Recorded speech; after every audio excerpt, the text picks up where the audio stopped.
Hello, ladies and gentlemen, and welcome back to the Last Edit podcast, a weekly podcast on film, starring yours truly, Silver Hawkins, and my amazing friend.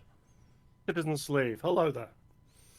As regular listeners will know, we are a weekly film podcast where we take a film and talk about it every week. And the last few weeks, we've sort of been diving into the library of the Coen Brothers, starting with Blood Simple and moving our way through. And now we are up to Oh Brother, Where Art Thou? And the entry into the new millennium. And Oh Brother, Where Art Thou is really. I mean, they started to becoming more musical already with the Big Lebowski and their work with T-Bone Burnett, but really, Oh Brother is the film that sort of cements the musical legacy of their films as the visual and literary aspects. Because it's set in the rural South, in sort of the Dust Bowl um, area of the United States during the Great Depression in the state of Mississippi. It centers around three convicts who are working on a chain gang and then decide to escape because one of the convicts convinces the other two that he was part of a huge bank robbery and that he has $1.2 million stowed away in a great secret treasure stash that they then embark on this odyssey across the American South to try and find. Um, and then hijinks ensue from there. All the while, it is accompanied by a soundtrack based mostly in American bluegrass, which was a genre that I was unfamiliar with at the time the movie came out, but completely fell in love with, and very quickly, Alison Krauss and Union Station, which is a band that does some of the music for the film, it became one of my favorite bands. Like that is, I don't think bands get much better than that group of people. Like every person in that band is basically in the world tier elite at their instrument. And it's just amazing. And the way this movie sort of interweaves the musicality with the visual aspects of this, that the filters that Roger Deakins uses in his cinematography, is really sort of dreamlike and kind of spellbinding in a way. Yeah, I remember when this film first came out.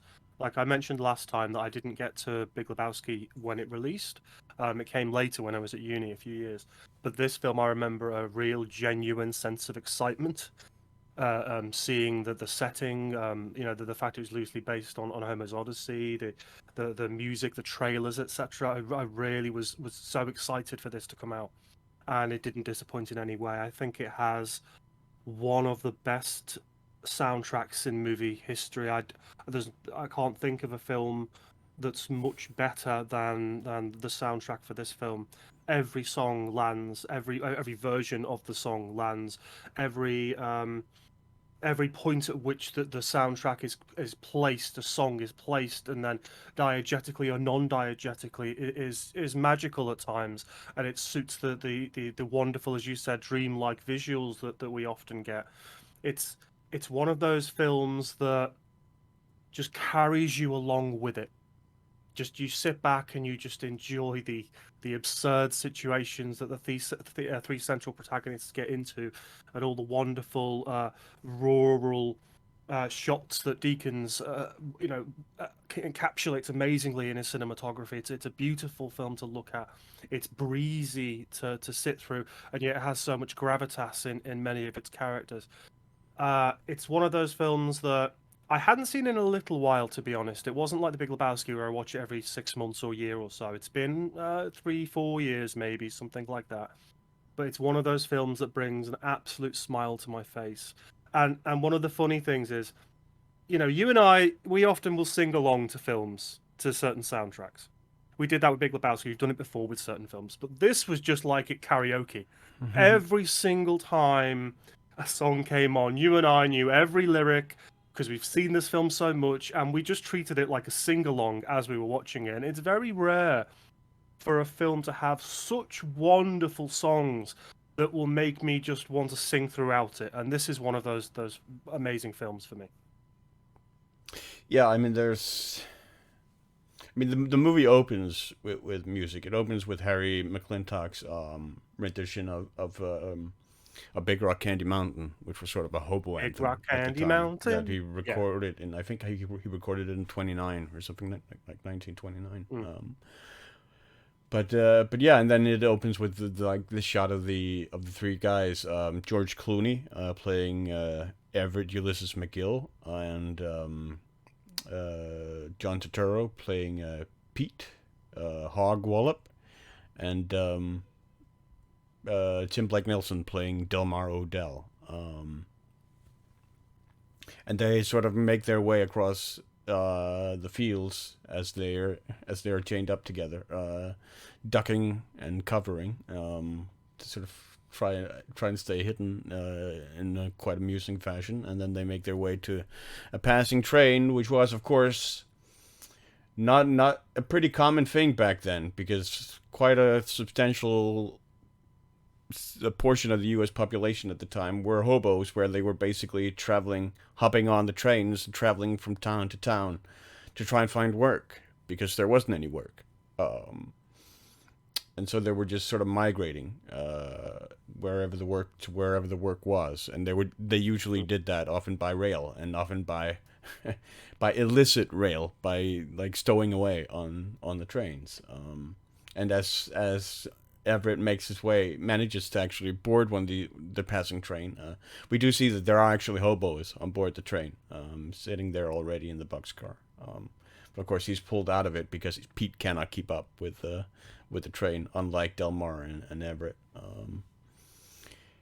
Yeah, it's like for the movie really sort of cements its tone from that point on, Yeah. and never sort of gives it up. Like there it is this really. I mean, there are times when it seems like it's live performance, Yeah. but it isn't. Like the Saki Bottom Boys doing their rendition of "Man of Constant Sorrow," or Tim Blake Nelson singing his version of "In the Jailhouse Now." But they're really really well implemented, and they're really really nicely lip synced and delivered. In ways that feel believable, and somehow manage to feel natural to the situation. There are a few times when you could certainly see, be mistaken for the live performance, because as you said, the performances are so good and the lip syncing is so good. The practice that must have taken place, especially for the passing bands on the back of trucks, or later on during the election when there's music being played. It's so seamless and naturalistic, and so grounded, and the tunes are so worldly and so old timey. Everything just ties together, both visually and audibly, in that sense. Yeah, and I mean, and once again, it's another Coen film that to a large extent sort of lives and dies by its characters. These characters being obviously Everett, Pete, and Delmar, but also being like the passing guitarist they meet, Tommy, and the governor of the state, the great governor of the state, Pappy O'Daniel, Happy old Danny. and his and his political rival Homer Stokes, and Babyface Nelson making a cameo with Michael Badalucco in his first performance with the Coens. John Goodman as Big Dan Teague. Yeah, Some outstanding actually, performances. no, I think it might actually be Badalucco's second. I think he was a driver also for Johnny Casper in Miller's Crossing, but I'm not entirely sure. Okay. But it certainly is his first larger role for the Coen Brothers. Of course, Holly Hunter as well as Penny, Yeah. who we'll get to a bit later. I would Also, say that. still every bit as fierce in some ways as Ed from Raising Arizona. Oh yeah, absolutely. I'd say more so. Yeah. We'll get to her character. She plays it wonderfully well. I think this is my favorite performance from the three principals from any film they've been in. I know Tim Blake Nelson goes on to play Scruggs later and is in other things, and obviously Turturro has been a lot of great stuff. But I just these three principal performances are they're perfect. They're perfect for the characters they're playing. Um, going kind of rating down the dumb scale almost. You've got Right. Yeah. Ulysses. Yeah. Everett will call him, but you know, this guy who thinks he's smarter than he is, Yeah, and he uses language to to cloak it. show that Yeah, to other yeah. people. And then you've got Pete, who's apparently slightly smarter than Delmar, and Pete is very abrupt and just blurts things out all the time. I see them first. Just some amazing lines. And Delmar is this really gentle, kind-hearted guy who is a little bit off with the fairies, you know, thinking about other things, never quite with his mind on where he is and what he's doing. And the interplay between those characters and the performances of those actors is absolutely outstanding. That the way they bounce off each other and get themselves into these really silly situations. The characterization across the film, that you know, broadly across all of the characters, is really quite exceptional. Papio Danny, another standout. Yeah, Charles Durning. Tommy, Tommy's very nuanced character, who comes in and out of the film at various parts when the narrative needs him to, and each one of them is lovely. You know, John Goodman's cameo is great as well. Big It's Dentique. just Big Dan Teague, Big Dan Tukon. It's just a really, really lovely cast of characters that complement each other so well. And you know, we're talking about a film that is very breezy and very bouncy and very fun, but has some very underlying important messages about racism, about the KKK, about inequality, about outcasts. You know, the way it weaves in the core elements of Homer's Odyssey as well. It's just such a robust film in so many different ways, and it does what the Coens often do, which, apart from their dark thrillers, which is take something very important, you know, societally, and have that as the underlying thing. But above that, you have this fun and these fun situations that you can engage with throughout. Yeah, I mean, we learned that Everett is in got imprisoned because of practicing law without a license, and Delmar was robbing stores like a Piggly Wiggly, ostensibly because his family farm got foreclosured by the bank, leaving him with very few options. He has a dream of like his dream of what they can do with the money is to actually get the farm back from the bank and to sort of Yeah. see the smug look of satisfaction they have in foreclosing it fade from their face. We don't actually learn why Pete was imprisoned, but we He was can only sort of 2 weeks imagine. from getting out, though, wasn't he? Before Yeah, he Everett was. convinced him. Yeah, yeah. Before, yeah. And then that is sort of its own thing, which Yeah. leads to like my favorite scene probably in the film, which is when when Pete does the head math in his head of how much the added sentence for him escaping is going to add, and how long he's going to be in jail until he's 87, I believe. Yeah. And then then Delmar does the math in his head, and he goes, "Well, I'll be 87 years old." And then Delmar goes, "Well, I'll only be 82." Yeah, Yeah. like that is the pure quintessential definition of that character. Like always, like there is like the main band for Homer Stokes are the Sunnysiders, who always sing "Always Look on the Sunny Side of Life," which is sort of the theme song for Delmar Odell.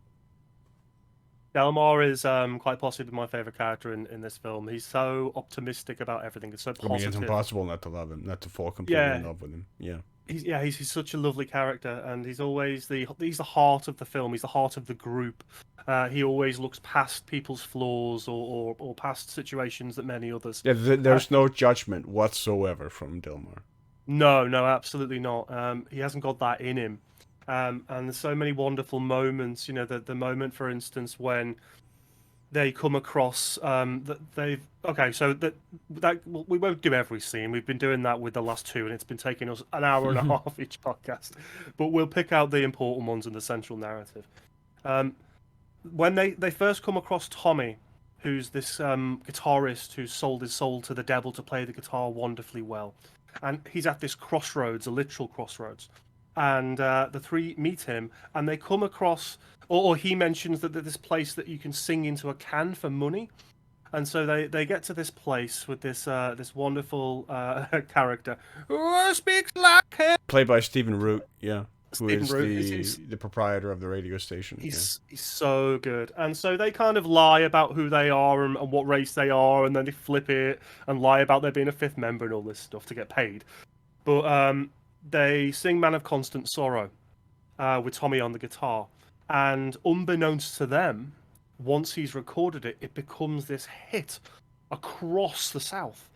Everyone's heard of it. Everyone wants to hear it and wants to buy it, and that's a running theme throughout the film, because they're on the run basically from, well, a very, very harsh, horrible man who previously has tried to capture them and burn down a barn.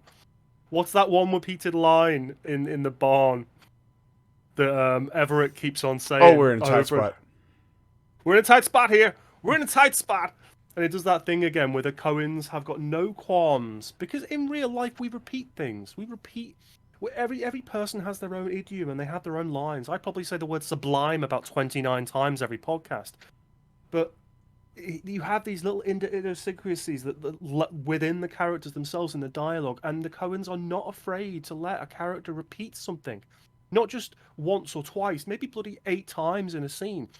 And there's so few directors or writers that will do that, because repetition in that sense, although naturalistic, and as we've talked about before, where you cross-cut between characters and overlap dialogue, they just don't like that in Hollywood. They just don't like it. They like things to be shot, reverse shot. You speak, they speak. You said that thing, you're not going to repeat it unless it's a catchphrase and it'll be in the next scene. Coens don't care about any of that. And so you get these wonderful moments where dialogue is overlapping and interrupted. We're in a tight spot, and the barn's burning down, and they're trying to escape and all this stuff. It's just so lovely. And that one song, I remember when I first heard the trailer, because that's the song that was kind of the mainstay of the trailer and the marketing and everything. "Man of Constant Sorrow." Oh, did it speak to me?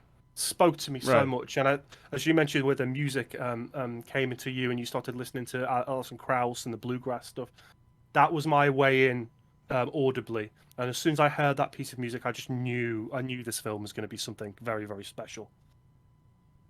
Yeah, I mean, it is another movie that, I mean, there aren't as many, I think, like Coenisms in terms of like the appropriation of dialogue, even though like Everett does have some absolutely amazing lines, but they're not lines that stick out in your memory to the same extent that it's not like Big Lebowski, that we've seen previous, like with Big Lebowski or with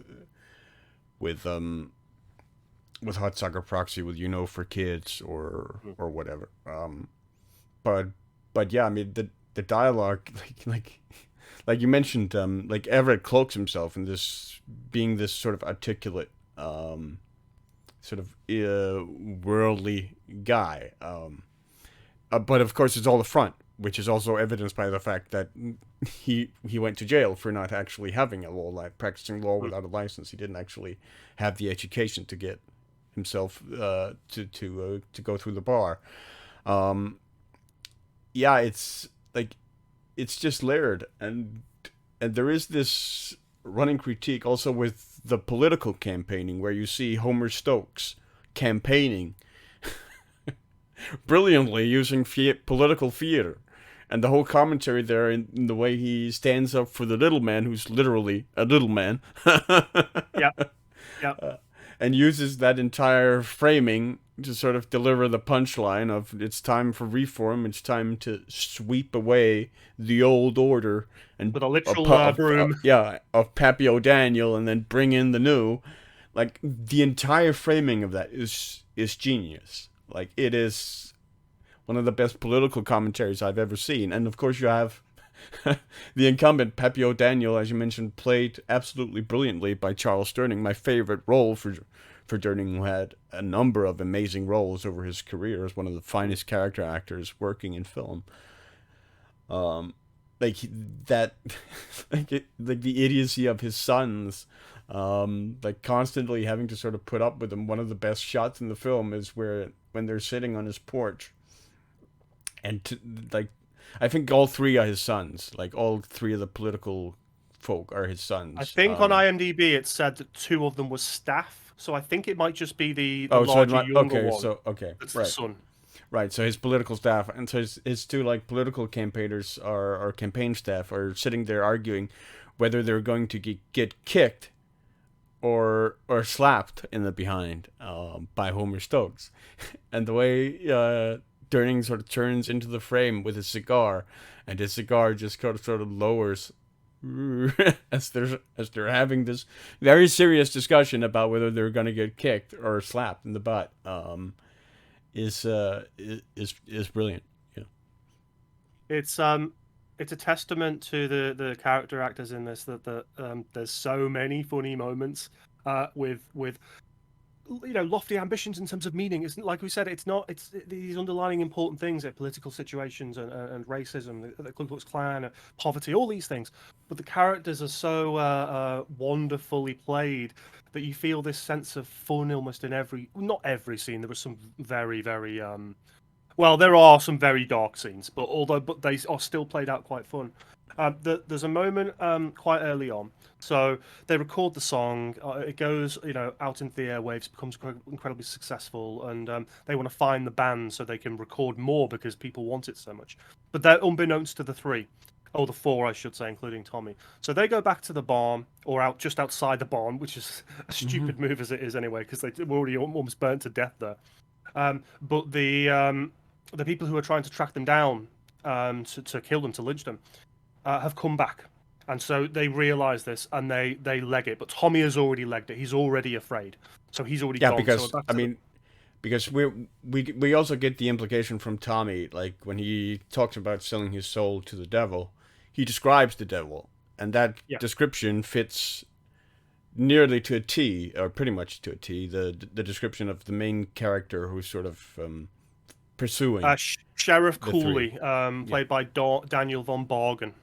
Yeah, who has basically this sort of almost.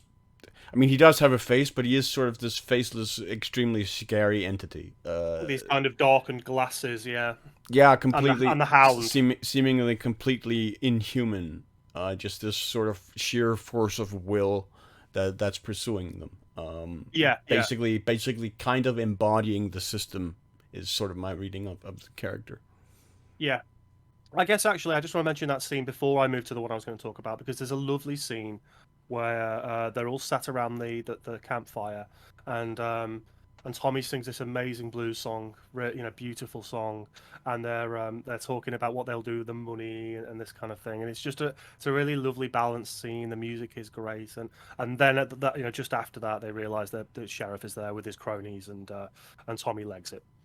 But there's a bit just after, and I think it might be my favorite. Maybe my favorite moment in the movie. There's lots of great scenes, but this one in particular is they've just eaten some squirrels.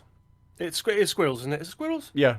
No, gophers. Yeah, Gophers. Gophers. Sorry, they come across a whole gopher village or something, as Delmar mentions, and they're eating these gophers cooked on over fire on sticks, and they hear music, and it's one of Alison Krauss's tracks. No. Yeah. Well, Alison Krauss. No, I mean it's a main choir. She's part of the choir, but it's not really an Alison Krauss track. It's a lot. Gillian Welch, I think, also is part of the choir as well. Okay, so she's just involved in the choir. It's a beautiful song, and it's essentially a group of people dressed in white who are being baptized in this river, and Delmar. He just gets it into his mind to go and get himself baptized, to wash away all of his sins. And this is a running theme throughout the film as well. Because Delmar, he says, the preacher has told me that I have washed away my sins. Everything I've done, even that Piggly Wiggly I knocked over in blah-de-blah, has gone away now. It's irrelevant. I'm on the straight and narrow now. I'm going to end up in heaven. And Pete, upon seeing this, goes... charges forward to get himself baptized as well. But Everett, of course, thinks he's so smart and just rolls his eyes. Can't believe they've fallen for this dupe or whatever he thinks it is. It's just such a beautiful scene, played out so well, that shows the characters' hearts, especially Delmar's, as excitement for this redemption. And that music track is, I mean, I'm an atheist. I don't care about religion at all in any sense in that way, but the song is beautiful. It's absolutely beautiful, and it cuts through everything else. Yeah, it's a really beautiful sort of evangelical gospel rendition of the song. Um, that is really memorable, and it serves as a memorable sort of segue into the spiritual element of the film, because there is, of course, set in the film being set in the American South, there is this sort of undercurrent of evangelical Christianity to it, throughout also, like it's which is the most obvious in the music, which makes constant references to God and to man's relationship to God. Yeah, another kind of underlying theme. There's so many underlying themes that are represented well throughout the film. Yeah. I mean, so they make this odyssey across the country. Pete gets captured along the way, reducing them to only two people. Though Delmar convinces himself that Pete actually doesn't disappear, but just gets turned into a toad By the sirens by that the they find in the sirens. river. Yeah. Yeah. Um, and then Pete is murdered by John Goodman's character appearing in the film, crushing him and then smashing him against a tree. Or Pete the Toad, rather. Pete the Toad, yeah. And Goodman's great in that role because he's basically what Everett wants to be. He's the step above Everett. He's the con man above the con man. and you do kind of there. I do love that the Coens do kind of play it straight. That they do sort of let the audience, they sort of entertain the idea that the Toad is actually Pete.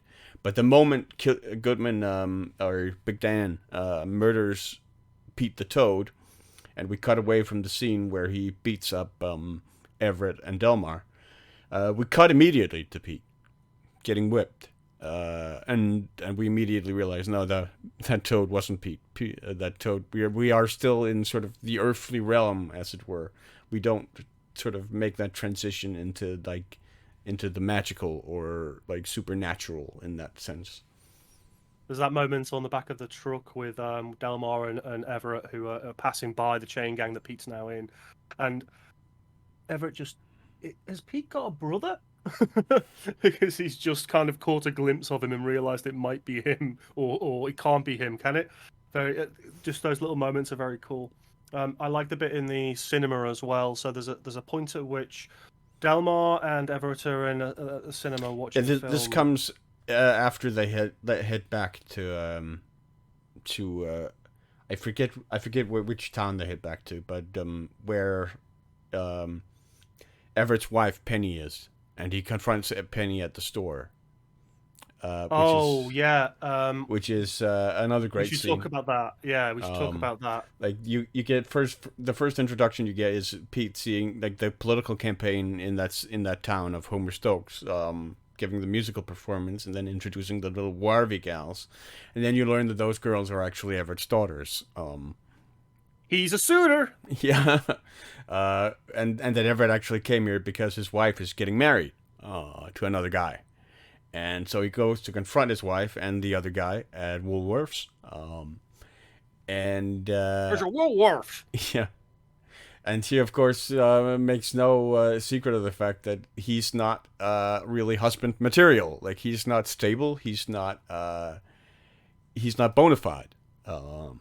But the new guy has future prospects for the future. He has Vernon Waldrip, I think. Vernon Waldrip, yes.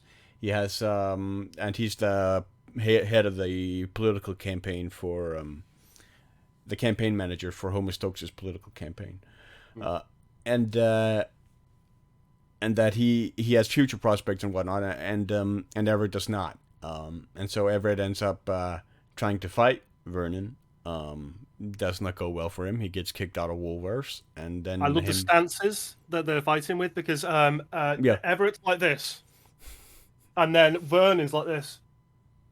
Yeah, you know? Old-fashioned boxer. Yeah, old-fashioned boxer. Yeah, and he just keeps pummeling him in the face. He's going, oh. Doesn't get a single lick in. No. Nope. Yeah, and so they end up in the movie theater where Everett gives a sermon to Delmar about how women are snakes, and they'll betray you at the earliest convenience and whatnot. And of course, he also asks Delmar adorably, "Have you ever been with a woman?" And Delmar sort of almost crawls into his turtle shell, and goes, "No, he doesn't have time for that. He has to get the family farm back first." Yeah, that's the priority. Yeah. And then the prison guard marches in the prisoners that Pete is part of, and they sit pretty much just behind Delmar and Everett. And Pete spots them and just goes, "Do not seek the treasure! Do not seek the treasure!" And Delmar's just going, "I thought you were a toad. Yeah. I thought you were a toad." And Pete's confused and then just keeps going, "Do not seek the treasure." It's such a brilliant moment. Yeah. And then obviously they end up breaking him out of the prison again, the and barracks, then throw it back together. Yeah. Yeah, and that's when Everett tells them that there is no treasure and that he only used the treasure as an excuse to get them to break out with him because they were chained up together, so he couldn't run away alone. He had to bring them with him. And so he made up the story of the treasure to get them with him so he could stop his wife from getting remarried. And then they go to the political event with or they go to the clan event. I forget how they end up at the clan event. Well, they spot Tommy. That's the first. No, thing, oh yeah, Tommy... no, yeah. It's on their way home, on their way back from breaking into from going in to break Delmar out, where they actually covered themselves with the shoe polish. I imagine, like to make them dark, like to camouflage themselves in the night. And so they end up at the clan rally, which is another amazing scene. Very, very sort of heavy on the music and a sort of ominous choir as they do this coordinated dance, wearing these white robes. That is really sort of both.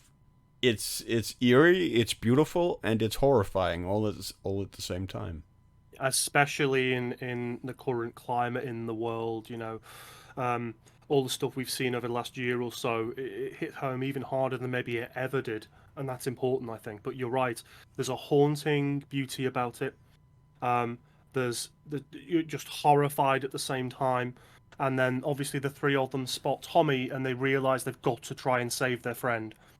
So they grab a few clansmen, knock them out, steal their dressage, and head into the crowd to see what they can do.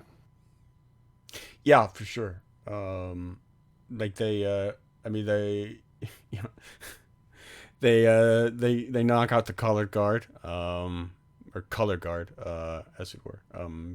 Steal the Confederate flag, and try and break Tommy out. And like the scene where Homer Stokes sees them, because it's revealed that the Grand Wizard, of course, is Homer Stokes, and the moment he sees them, like the colored guard is colored, like that line also, one of the memorable ones from the film.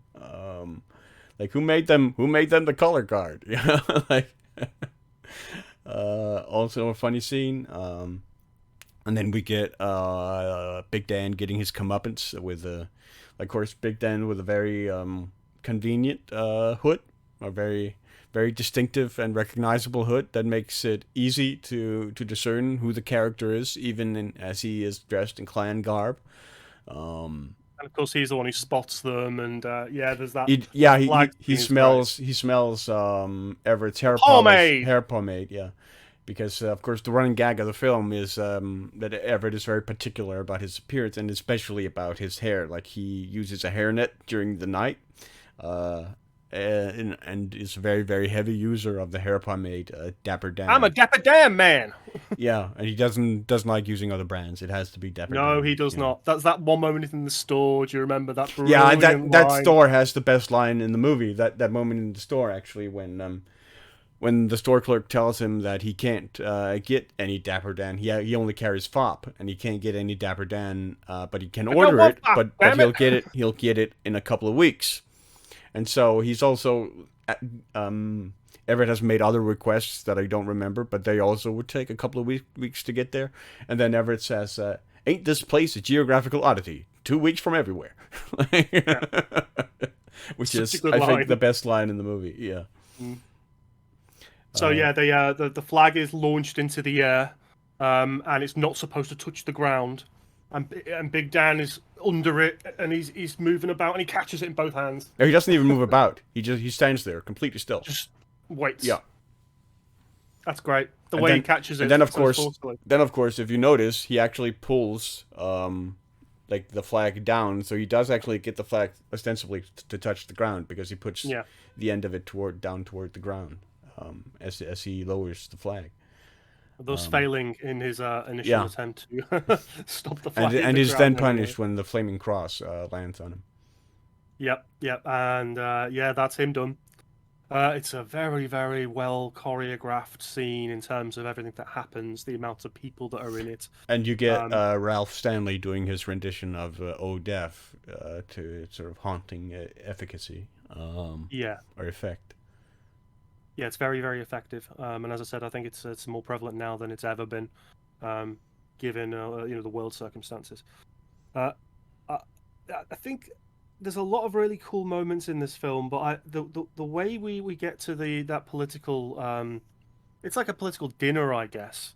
And Tommy's back with them now, and they're pretending to be the band because Everett basically needs to prove to Penny that he's not worthless, that he's not just this rogue who can never be trusted and can't earn That he has money prospects. that he has prospects, yeah. That he's bona fide. He's bona fide, and he's a suitor. Those three kids have hit all five in the end, but the three with those lines, the way they bounce off each other, it must be very difficult to get. Yeah, such it's young basically a child Huey, actors. Dewey, and Louie kind of thing. Yeah. That one though, just keep going. He's a suitor. That just gets me every time. Yeah. Must have been so difficult to get that right with such young child actors, but they do it really, really well. So he wants to prove himself, and even when he's because they sneak in and they wear beards to pretend that they're not who they are, etc. And they get on stage, and he even went because Penny's sat on the table with Vernon. Obviously, Homer Stokes is there At the as very well. front row by the stage. Yeah. Yeah, and he's leaning over and pulling the beard down, and he says something about I'll get a license to pretend to be a dentist or something. No, So he he's won't not get. even Yeah, learning. he won't. Yeah, he'll get a fake license. Like Fake he'll get it license, printed. Yeah. So he's not even learning from the mistake that sent him to prison already. And then before we get to kind of the big realization of the crowd that because they sing "Man of Constant Sorrow," George Clooney kind of leads again. There's a great moment where Hot damn! It's the Soggy Bottom Boys. Soggy Bottom Boys. But Delmar leads in the jailhouse now, is it? Yeah. And again, I think the Coens just went, John, Mr. Turturro, just do your thing. And he just does this really crazy, weird dance, and then he yodels in between. It's such a funny scene. And then the realization happens with the crowd that it's a Soggy Bottom Boys. And Homer Stokes realizes these are the people that ruined his KKK clan meeting. His rally. And grabs a microphone and tells them to stop. They're miscreants, and then the crowd starts realizing because they're miscegenated because they have a Negro, Tommy, miscegenated as part of the group. Yeah, and then Papio Danny realizes because he's already asked Vernon to come across to his side because he knows he's losing at that point, the election. And Vernon's like, "How dare you come over here and ask me to do that mid-campaign, all this stuff." But Papio Danny realizes very quickly. And you get that quick scene with his son going like, "But Daddy, they's miscegenated," and then Pappy looks around the room, realizes people don't really care that they're miscegenated. And then he makes the conscious decision, the political calculation that this is gonna make my campaign. Yeah, and he clicks very quickly, gets on stage, does his little kind of dance to get the crowd to understand that he's on the Soggy Bottom Boys' side, and he dismisses the charges against them. Pardons them as the governor. pardons them and tells them that you're going to be in my campaign now and all this cool And stuff. you're going to be my Um, brain trust for the next brain term of trust, office. Yeah. and of course that's when Homer Stokes is basically kind of just blown over. No one cares anymore. He's sent I off, mean, or he's ostensibly, I think the implication is when they come in with the huge wooden beam, I think the implication is they're intending to tar and feather him. yeah, yeah, which is he's well deserved. He's such a kind of a nasty character in the I end. mean, yes and no, because tar and feathering is just such an unpleasant punishment that I don't know anyone can actually deserve. Like getting your skin sort of boiled off by Yeah, hot true. tar, and Although, quite and frankly, if it's a Grand Wizard of the KKK, I think yes, that's well deserved. yeah, fair enough, I guess. And I mean, we get to the end. It's quite cyclical, isn't it? In the end, so basically, Penny wants. She won't get back with Everett, even despite this newfound fame and legitimacy, and the fact that he's now, a bona fide singer in a band or whatever, a famous band. She wants her wedding ring back, her original wedding ring, and he tries to fob her off again. And we should say there's a wonderful thing that Holly Hunter does with this character, or that was in the script. Every time Everett is just pissing her off and not doing what she wants, she will simply end a conversation with, "I counted to 3," and then walks off.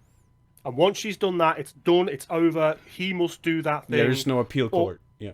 there's no appeal court. No. Very, very forthright. Yeah. Holly Hunter's character in this. I said at the time, I think she'd drive me insane. She'd drive me I think she crazy. would drive anyone insane. Yeah. Yes, Complete definitely. inability to compromise. Yeah. There's that wonderful bit when she's got all the kids. It's a bit later, but I'll mention it anyway. She's got all the kids tied on string, like what, like Yeah. 5 kids just on Yeah. one big. It's so cool. So So they don't he wander has off. he has to go off to their old abode to find a roller desk that has this ring in it. So all 3 of them head off. All 4 of them, sorry, head off. And who do they bump into? Sheriff Dooley and his hound, and Yeah. And the what guys what that are with him. what I really love about that scene is that we do get the warning from Pete at the movie theater when he's warning them not to seek the treasure. Do not seek the That treasure. they've set up an ambush at the location where the Mhm. treasure was, which is Everett's old place. And so we do get the warning, but then we move on to the Klan rally, and then we move on to the political sort of function dinner town event, and we forget all about it, just Yeah, like Pete, Delmar, and Everett do. And then yeah, we suddenly get to that point, and we go, oh, right, yeah, yeah. right. And then the gravity of the situation hits them because this Sheriff Dooley, does not care about the fact they've been pardoned. Oh, He doesn't. much like Penny, there is no appeal court. Yeah. Yeah, oh no, no, no, no. And it's an even weightier non-appeal court. So he's already got. I think he's already got Tommy strung up, and he's got the rest No, of them no, now Tommy strung. isn't strung up yet. I Oh, don't Tommy think. isn't there yet. And there's the guys who are digging the He has to graves. wait. He has to wait for his turn. Of course, yeah. And there's the guys who are digging the graves, with that beautiful song as well Yeah. in the background, performed beautifully. It's a really kind of gritty song, that provides levity for the scene. So Yeah, they're and pretty tied up. much and exclusively a cappella, I think, from Yeah, what I yeah, remember. yeah. It is, and there's like 3, I think, who are singing it. And lo and behold, they all start praying to God to help them out of this situation, to get them out of this horrible predicament they find themselves in, where they're basically just all about to be hung, one at a time. And the seas or the river kind of just explodes and washes everything and everybody away. Yes, and again, what I love here is that again we get warning, like we get a line from Everett very early in the movie about how they're damming up the river, Yeah, and we also get like several shots of newspaper headlines throughout the film. Some of which also mention like the river getting dammed up and rerouted and whatever. And then you get the payoff at the very end again with oh right, all this stuff that yeah. had been there but you forgot about. That had The all cat on the hot tin roof. Oh, the cat on cat. What? Getting my bloody films confused. The cow on the roof. that is Yeah, mentioned by the guy who's moving on that small rail. yeah, I don't know yeah. what they're called. The blind railroad Yeah, guy. near the Yeah, on very the railroad start. cart. Yeah, The Coens are great at making sure continuity matters in their films, and usually will have small audible pieces of dialogue cue or visual cues that will then allow continuity to be effective later on, and it certainly is here. And there's that wonderful moment. They see the cow on the roof, under the I mean, water. That the hound is my, moving about, and you see Dapper yes, Dan captains. that is one of my favorite shots in the movie. Is the underwater shot of all the Dapper Dan cans and then the bloodhound. Like, Yeah, ears flapping about all over yeah, the place under the yes, water. And then, of course, they're all kind of on bits of wood staying afloat. And Tommy is just doing this over and over again. And it's like, what are you on? Some kind of rolling desk thing. And lo and behold, it's the desk, supposedly. We'll get to the very end in a moment, with the ring that Everett was looking for. yeah. But it turns out that was not the ring he was. Well, it was the one ring he was looking for, but it's not the one Penny was looking for. No. So If she remembered it was even in that place, but she wants yeah, it, even though she couldn't remember whether it was in that place, because she didn't say it was. She said she thought it was. And with Penny's character, that one word "thought" gets her entirely out of that situation, and she counts to three again. yeah. And now he has to Absolutely, go yes. find another ring at the bottom of the river or the lake. That's not there.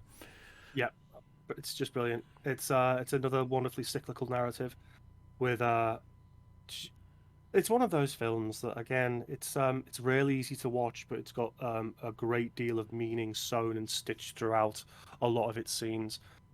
As we mentioned, it And tackles. the like just like the ending segue too is just really where you have the McGill girls, Yeah, or the Warvey girls Wardy singing, girls. and then their singing carries over into the blind railroad guy singing Yeah, as they pass across the railroad tracks, and they actually see him toward the horizon yeah, cross paths. on his railroad cart.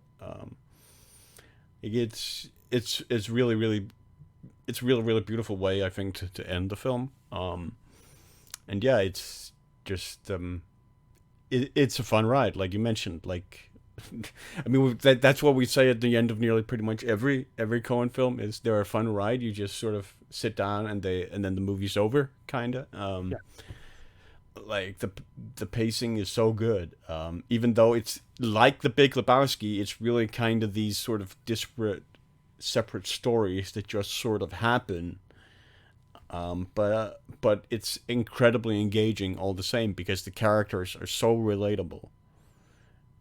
They're very good at that, the Coens. They're very, very good at taking somewhat fantastical situations that are very happenstance.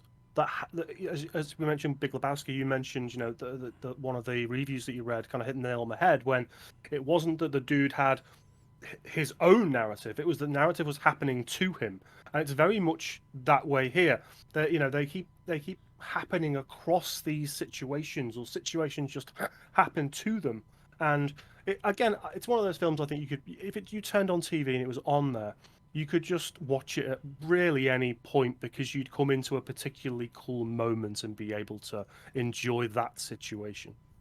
Yeah. So I mean, Well, no, go on. I was just going to say, what the Coens do better than I think almost any directors is take very heavy themes, everything from poverty to racism to the KKK to murder in Fargo to to liars to really unsavory people and characters to outcasts, all these really important heavy themes, and they layer on top of it this fun, bouncy, enjoyable ride that stitches all the important meaning together. Some directors do it well, and the Coens are absolutely wonderful at doing it. Uh, you come out of these films feeling kind of happy and like you've had a good time, but you still know you've got a lot to think about. especially upon first couple of watch throughs, because there's so much within the confines of each scene going on. There might be the snappy dialogue and lovely moments and great characterization, but there's also the heavier meaning, the heavier weighted stuff that's lying underneath all of that. Yeah, I mean, I think pretty much very nearly every Coen film gets better with repeated viewings. Like the more Yeah. time you see them, the better they get, which is not all that common, really, for a lot of films. Like, Especially made within the Hollywood studio system, certainly. I mean, the Coens aren't really made within the Hollywood studio system as Well, they such. They kind of are get to sort do of what they their own want. thing, Yeah. yeah, with their own sort of crew unit that they use extensively and whatnot. So they sort of have their own ecosystem. They just kind of get financial backing sometimes from the large Well, they studios. prove themselves. It Yeah, reminds me, I think I mentioned this maybe 5 films ago. They remind me a bit of Stanley Kubrick. They're very different yeah, yeah, filmmakers, yeah. obviously. But Kubrick got to a point where he could do whatever the hell he wanted because he'd proven himself as one of the greatest film directors there'd ever been.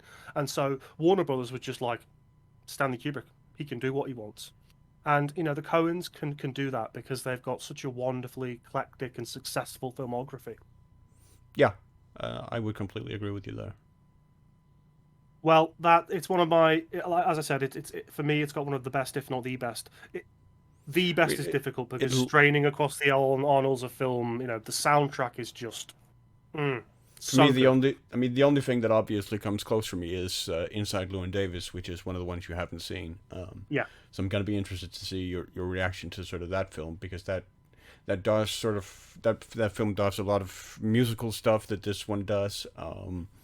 It just I does mean, it you've through got things actual like the live Commitments. performances. Yeah, you've got things like the Commitments. You've got things like the Blues Brothers. There's a lot of films that have wonderful soundtracks, but this one for me is it's so unique because it's so focused on a very particular type of music from a particular time that you don't really Yeah, hear very often, and it popularized it exactly. again.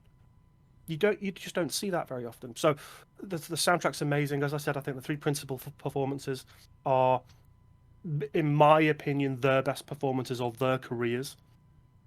You could argue Barton Fink for Turturro. You could argue different roles, but personally, for me, I just find those three characters so engaging, and then the surrounding cast is just who's who of incredible character actors, and Yeah, you won't from get Stephen bored. Root to Charles Durning.